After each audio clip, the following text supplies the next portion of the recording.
Hello everyone, thanks for tuning in to this 3.0 tutorial. Today we will be covering the new display panels, track views, and reviewing some strategies using the music waveform and the new zooming functionalities.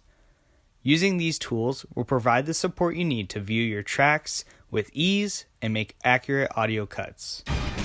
Alright, let's begin by introducing you to the new display panels that are available in 3.0. You'll notice after opening a project that display panels are present on the right side of your screen. You'll notice a big magnifying glass above the timeline view box. In that timeline view box, you'll see beneath directional D-pad buttons with positive and negative magnifying glasses. Another tiny little magnifying glass right underneath those, icons of your tracks, and just below those functions is the project duration box. These display panels are incredibly helpful and are very handy when you're dealing with large projects with multiple tracks. But before jumping into all the individual functions, pan over to the left side of the screen and notice the neon share icon as well. That little smiley icon is ready to share when you are. So, let's hop into the display panels and their individual functionalities. The biggest takeaway from the display panels is the ability to zoom in and out using these buttons. As you can see, pressing up on the D-pad will zoom into your timeline, and pressing down on the D-pad will zoom out of your timeline. But don't be alarmed, your project is not being downsized or altered or anything like that. You're only adjusting the size of the timeline. Also, you'll see as you're zooming in and out that the numbers in the large magnifying glass above the timeline view box will change too. You can increase the timeline 4 times the size or decrease the timeline view 0.25 times the size.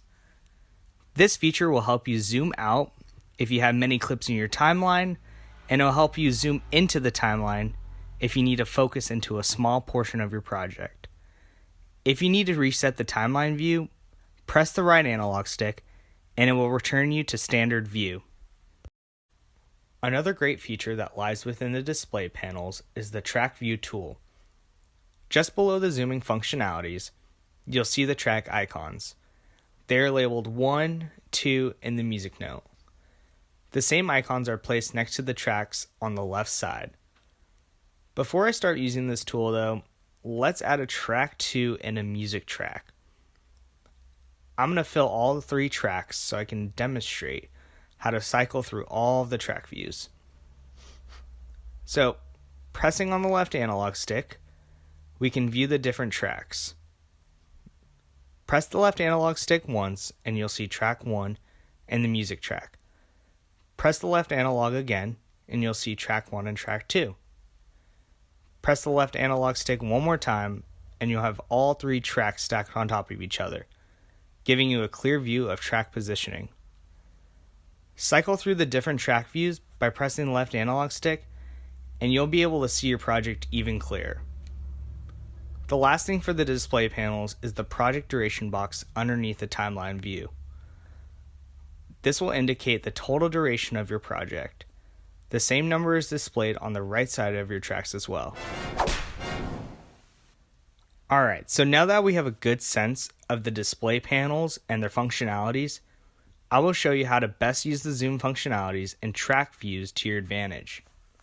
Alright, to start off, let's take a look at your music track. You'll see there is a waveform displayed on your track. This waveform provides a visual for all the audio frequencies that are within your track. So let's zoom in and take an even closer look. Alright, so as you can see, this waveform is multicolored. Certain colors represent audio frequencies. High frequency audio is represented by the light colors, such as that light blue there, and low frequency audio is represented by the dark colors, such as that dark blue color.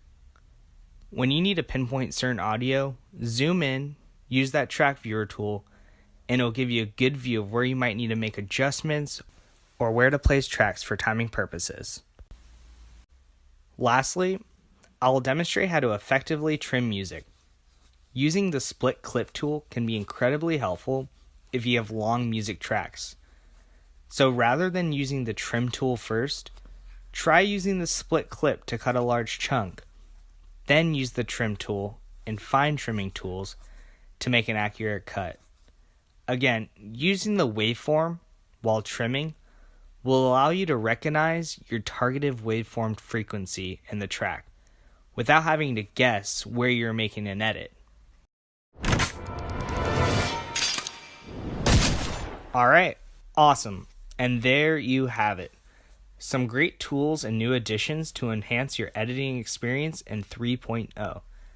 I hope this information was useful and helpful, and I hope you'll be able to apply it very soon.